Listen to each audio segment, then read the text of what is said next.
మామూలుగా అయితే కమర్షియల్ సినిమాల్లో హీరోలకు నటించే స్కోప్ కూడా ఉండదు.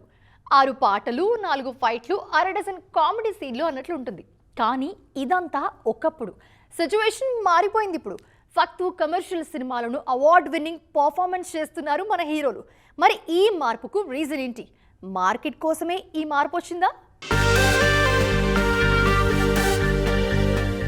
పెద్ది చూశాక సినిమా ఎలా ఉందనేది అందరూ మర్చిపోతున్నారు. దాని గురించి తరువాత ముందు రామ్ చరణ్ నటన గురించి మాట్లాడుకుందాం అంటున్నారు. తన నటనతో అందరికీ కంటతడి పెట్టించేశారు చరణ్. గత 10 ఏళ్లుగా నటుడిగా చాలా ఎదిగిపోయారు మెగా వారసుడు. రంగస్థలం, RRR, తాజాగా పెద్దితో నటుడిగా అందనంత ఎత్తులో ఉన్నారు రామ్ చరణ్. మామూలుగా కమర్షియల్ సినిమాల్లో హీరోలకు నటించే స్కోప్ ఉండదు. కానీ మన హీరోలు కథ వింటున్నప్పుడే యాక్టింగ్కి మార్క్స్ పడేలా చూసుకుంటున్నారు. అందుకే గేమ్ చేంజర్ ఫ్లాప్ అయిన అప్పన్న పాత్రతో చరణ్ మాయ చేశారు. అలాగే పుష్పలో అల్లు అర్జున్ నటనకు ఏకంగా నేషనల్ అవార్డే వచ్చింది.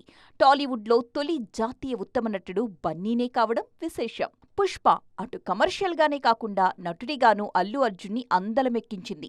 ఫక్తు కమర్షియల్ బొమ్మలో ఎమోషన్స్తో ఆడుకున్నారు అల్లువారబ్బాయి. తాజాగా రాకా సినిమాలో కూడా అదే రేంజ్ పర్ఫార్మెన్స్కి సిద్ధమవుతున్నారు బన్నీ. అట్లీ ఈ పాత్రను అలా డిజైన్ చేస్తున్నారన్నమాట. ఇక RRRలో పోటీపడి మరీ నటించిన తారక్, చరణ్లను ఎవరు మరచిపోగలరు చెప్పండి? వారణాసిలో మహేష్ బాబులోని నటుడికి చాలా పని చెప్పేశారు రాజమౌళి.